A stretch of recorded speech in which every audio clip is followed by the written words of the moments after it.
Everyone, welcome back to our channel and this is Kalpana Yadav. So guys, जैसा कि आपने thumbnail पर देख ही चुके होंगे, important 10 topics for CSI and NET. Okay, तो देखना क्या है कि अगस्त, सितंबर, अक्टूबर और नवंबर, ठीक है, 4 मंथ बचे अपने पास में और हमें क्या करना है, CSI और नेट निकालना है। तो उसके लिए क्या होना चाहिए, मेरे पास में एक स्ट्रैटेजी होनी चाहिए। ठीक है, तो स्ट्रैटेजी हम तब लागू कर पाते हैं जब सबसे पहले तो हम उसका पर्टिकुलर सिलेबस पता हो। जो भी मतलब बिगिनर्स हैं जो स्टार्ट करना चाहते हैं CSI या नेट की प्रिपरेशन, तो मैं उनको एक ही सजेशन दूंगी कि आप सिलेबस देखकर बिल्कुल घबराएं नहीं। मतलब पहले क्या है कि हम बहुत ज़्यादा पैनिक हो जाते हैं अचानक से इतना ज़्यादा सिलेबस देख के। तो आपको क्या करना है, जैसे जैसे मैं बता रही हूँ, सबसे पहले आप देख लीजिए कि कौन से टॉपिक्स इंपॉर्टेंट है, जिनका वेटेज भी ज़्यादा है, नंबर ऑफ क्वेश्चंस भी ज़्यादा आते हैं और मार्क्स के अकॉर्डिंग भी बहुत ज़्यादा है। ठीक है, तो मैं आपको 10 से 12 टॉपिक्स ऐसे बताऊंगी जिनको आपको करना ही करना है। और करना कैसे है कि बिल्कुल मतलब वीडियो से पढ़िए, उनको नोट से पढ़िए, बुक से पढ़िए, उनके जितने ज़्यादा हो सकते हैं आप क्वेश्चंस की प्रैक्टिस कीजिए, बुक से कीजिए, आप प्रीवियस ईयर के उठाइए या फिर आप टेस्ट सीरीज लिए, लेकिन उन टॉपिक की मतलब उन टॉपिक में से फिर कुछ भी छोड़ना नहीं है। ठीक है, 10 से 12 टॉपिक्स हमें ऐसे करने हैं कि हमारा 4 महीने में CSI या नेट का पेपर क्लियर है। चलिए हम स्टार्ट करते हैं आज का टॉपिक।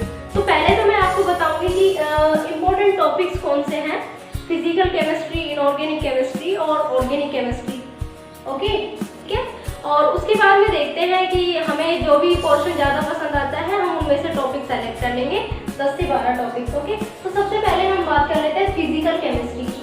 तो देखिए, फिजिकल केमिस्ट्री में सबसे ज़्यादा जो वेटेज है ना, वो लेता है क्वांटम केमिस्ट्री। इसको तो आप बिल्कुल भी स्किप मत करना, बिल्कुल भी मत छोड़ना। क्वांटम केमिस्ट्री तो आप आज ही स्टार्ट कर दीजिए पढ़ना।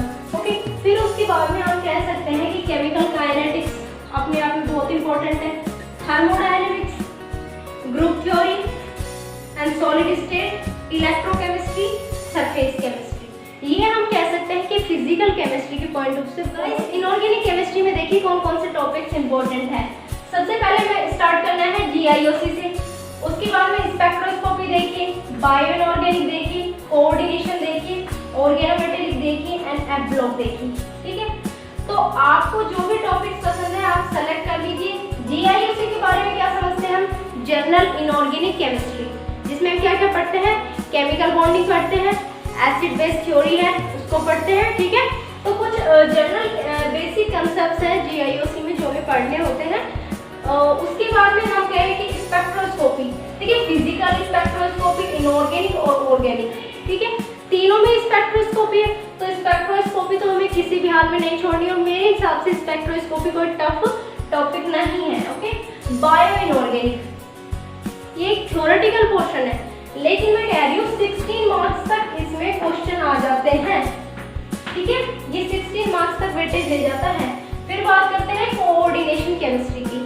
वही कोऑर्डिनेशन केमिस्ट्री हम 12th स्टैंडर्ड से पढ़ते आ रहे हैं। ठीक है, तो कोऑर्डिनेशन को तो बिल्कुल भी स्किप मत करना, मान सकते हैं कि भाई 20 मार्क्स तक तो इसमें से आएंगे ही क्वेश्चंस। ओके, देन ऑर्गेनोमेटेलिक, तो इसका भी हम मान सकते हैं कि 15 मार्क्स तक तो कम से कम ये आएगा ही आएगा। ठीक है, तो organometallic, coordination, bioinorganic and spectroscopy and GIOC, ये कुछ ऐसे टॉपिक्स हैं जो क्या है बेसिक टॉपिक भी हैं और जिनको हम कंटिन्यूसली पढ़ते आ रहे हैं। तो गाइस, जितना मुझे अंदाजा है, मुझे ऐसा लगता है कि इनऑर्गेनिक केमिस्ट्री तो शायद ही कोई स्किप करता होगा, कोई भी स्किप नहीं करता, सभी इनऑर्गेनिक केमिस्ट्री तो सभी अपनी तरफ से करके जाते हैं। एफ ब्लॉक का ऐसा है कि आप इसमें से इजीली 4 मार्क्स ला सकते हैं। मतलब इसका फिक्स है कि एक से या दो एक क्वेश्चन तो आता ही है, और वो एक क्वेश्चन ऐसा आता है जो बहुत इजी होता है। ठीक है, जिनको आप एक फॉर्मूला बेस्ड कर सकते हो। मैं एक वीडियो में आपको जरूर बताऊंगी एफ ब्लॉक के बारे में कि किस तरह के क्वेश्चंस आते हैं। ठीक है, वो क्वेश्चंस मतलब परमानेंट है कि उस तरह का ही क्वेश्चन आता है। तो ये अपनी बात हुआ। हम बात कर लेते हैं नेक्स्ट टॉपिक अपना, ऑर्गेनिक केमिस्ट्री। ठीक है, तो ऑर्गेनिक केमिस्ट्री में क्या है, कुछ टॉपिक्स हैं जिसे हम स्टार्टिंग करते हैं कहाँ से, GOC से, journal organic chemistry. Journal organic chemistry में जैसे क्या हो गया, रेजोनेंस हो गया, ठीक है, इंडक्टिव इफेक्ट हो गया, ग्लूकोमेरिक हो गया, या फिर हम कहें कि एरोमेटिसिटी हो गई। इस तरह के जो टॉपिक्स हैं वो किसमें आ गए, GOC में। अब GOC का मैं ये कहूँगी कि आप इसको बिल्कुल भी स्किप नहीं कर सकते। उसके पीछे रीजन क्या है, क्योंकि जो हम 11th स्टैंडर्ड से पढ़ते आ रहे हैं कंटिन्यूसली, GOC में सारी चीजें वही हैं। करते हैं हम स्टीरियो केमिस्ट्री की। तो देखिए स्टीरियो केमिस्ट्री का हम 10 से 12 मार्क्स मान के चल सकते हैं कि 10 से 12 नंबर के बीच में स्टीरियो केमिस्ट्री आ रही है, ठीक है। तो ऑर्गेनिक ही हम ये कहेंगे कि अगर आप ऑर्गेनिक स्पेशलाइजेशन से हो और आप ऑर्गेनिक को स्किप नहीं कर रहे हैं तो स्टीरियो केमिस्ट्री को बिल्कुल भी स्किप मत करना, ओके। ये मैंने यहाँ पर लिखा नहीं है, मैंने सिर्फ उनके लिए लिखा है जो सिर्फ हमें टॉपिक सेलेक्ट कर रहे हैं कि हमें कौन सा पढ़ना है, क्योंकि स्टीरियो केमिस्ट्री पेरिसाइक्लिक में लगती है, नेमिंग रिएक्शन में लगती है, रिएक्शन मैकेनिज्म में लगती है, सभी जगह क्या लगती है स्टीरियो केमिस्ट्री जरूर लगती है, ठीक है। तो वो आप बिल्कुल स्किप मत करना, ठीक है। तो मैं कहीं यहाँ पर लिख देती हूँ, मैं शायद भूल गई यहाँ पर लिखना, यहाँ पर लिख देते हैं हम स्टीरियो केमिस्ट्री,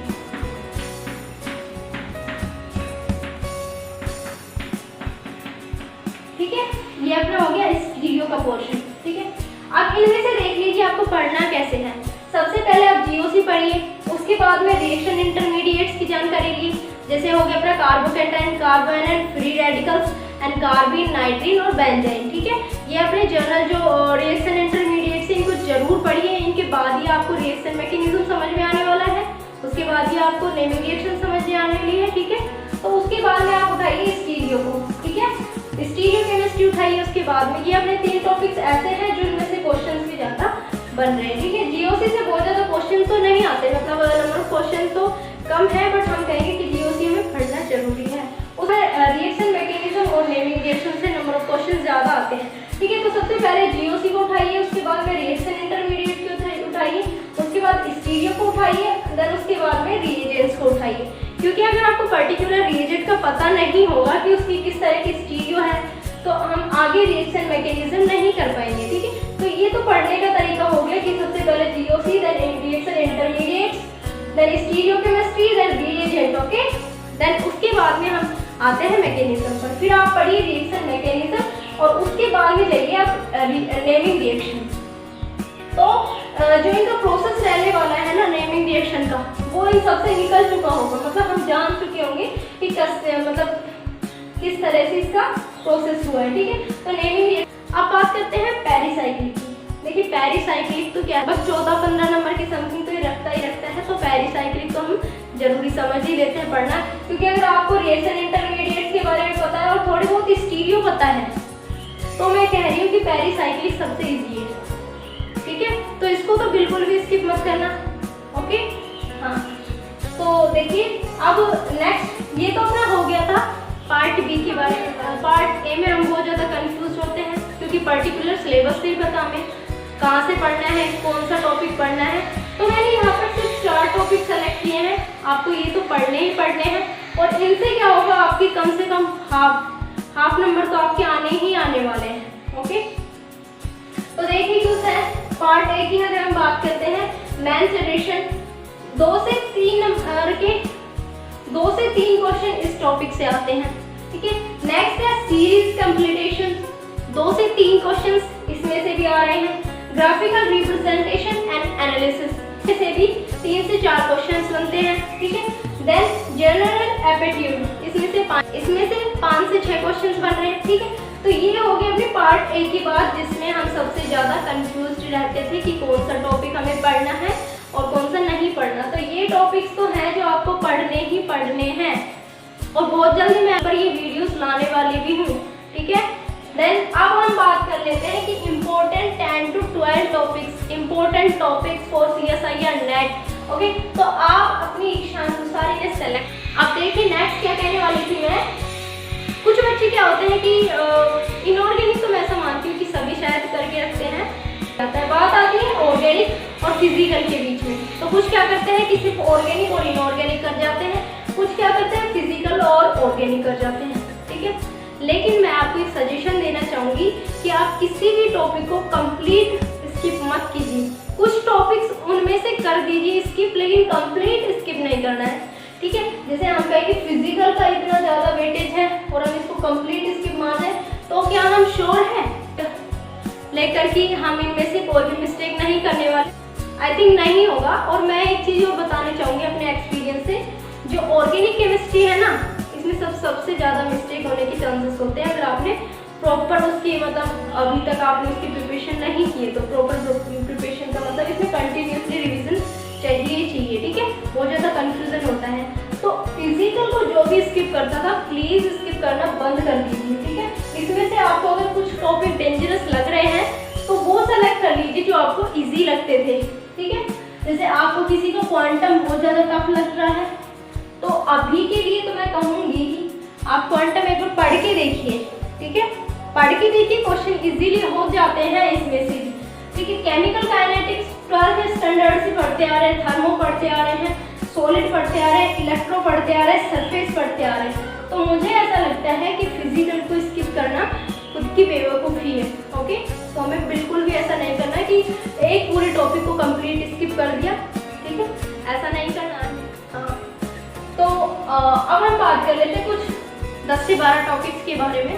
तो मेरा ऐसा मानना है कि अगर हम फिजिकल की बात करते हैं तो quantum, thermo, group theory, solid या केमिकल काइनेटिक्स में से देख लेना, ठीक है। मतलब इसमें से 4 सेलेक्ट कर लीजिए। इलेक्ट्रो का ऐसा है कि 1 या 2 क्वेश्चन आएंगे, कई बार 4 मार्क्स के आ जाते हैं, मतलब 4 से 8 नंबर के मतलब मार्क्स बनते हैं इसमें से, इलेक्ट्रो में से, ठीक है। तो 4 टॉपिक्स इसमें से सेलेक्ट कर लीजिए।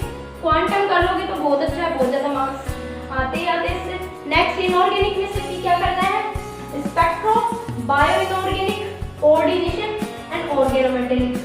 4 आप इसमें से कर लीजिए, हो गए ना अपने 8। 4 इसमें से भी कर सकते हैं, ठीक है। आप कम ज़्यादा भी कर सकते हैं, बट मैं अपने अकॉर्डिंग बता रही हूँ कि 4 आप इसमें से कर लीजिए। 10 का नाम लिया था हमने, 12 कर लिए, ठीक है।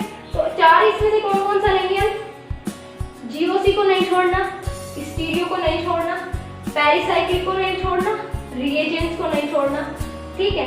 ये अगर हम इतना भी कर लेंगे ना, 1 2 3 4 इतना भी हो गया ना हमारा, तो भैया बहुत सारे मार्क्स अपने आप आने वाले हैं यहाँ से, ठीक है।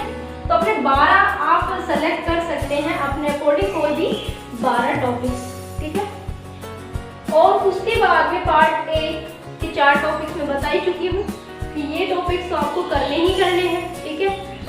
सो गाइस, नेक्स्ट वीडियो में हम क्या करेंगे, टॉपिक वाइज मार्क्स का वेटेज देखेंगे, ओके। किस टॉपिक का कितना वेटेज है, उसके बाद में आपको एनालिसिस करना और भी इजी हो जाएगा। और मैं ये कह रही हूँ कि अगर हम पर्टिकुलर 20 टॉपिक्स में से लगभग 18 टॉपिक्स अच्छे से कर लेते हैं, हमारे पास में टाइम भी है, 12 नहीं बोल रही मैं, 18 बोल रही हूँ, ओके। पार्ट ए को छोड़कर 18 टॉपिक्स हम अच्छे से कर लेते हैं, 150 मार्क्स आउट ऑफ 200 श्योरली आ जाएंगे आपके, श्योरली आ जाएंगे, ओके।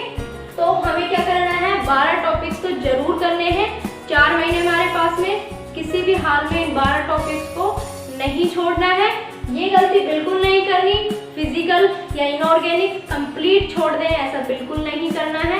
कुछ % आप उसमें से पढ़ना ही पढ़ना, ओके। सो गाइस, आज के लिए बस इतना ही। Thanks for watching.